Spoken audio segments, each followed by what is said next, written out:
Galit na naman ang talent manager na si Annabel Rama, tinawag pa niyang Santa Maniac, ang taong ito.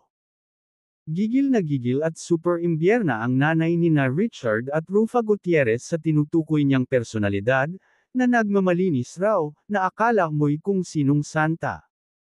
Dahil sa tindi ng kanyang galit, gusto raw ni Tita Annabel na manakit. Aniya, napakainit ng ulo ko ngayon sa oras na ito.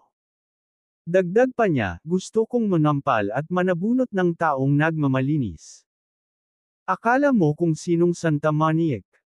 Abangan niyo bukas ang kwento ko, ang nakakalokang chika ng matapang at palabang misis ng veteran actor na si Eddie Gutierrez. Walang anumang clue na ibinigay si Tita Annabel tungkol dito, kaya naman talagang abangers ang mga netizens sa magiging pasabog niya, tulad ng kanyang promise. Ang tanong, may kinalaman pa rin kaya ito, sa paghihiwalay ng kanyang anak na si Richard at ng aktres na si Sara Labati? Narito ang ilan sa mga reaksyon ng kanyang FB followers. Good morning Zai, umaga na po at napuyat kaming mga mosang kakaisip dyan sa kung sinong kaaway mo.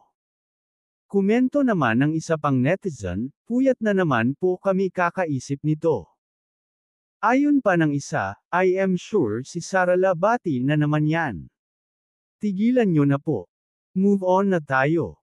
Samantala, inamin ng aktres na si Sara Labati na hindi na sila nagkakausap ng asawang si Richard Gutierrez. Sa naging panayam ni MJ Marfori sa aktres na ipinalabas sa Frontline Pilipinas, nausisa ito ukol sa estado ng kanilang pamilya.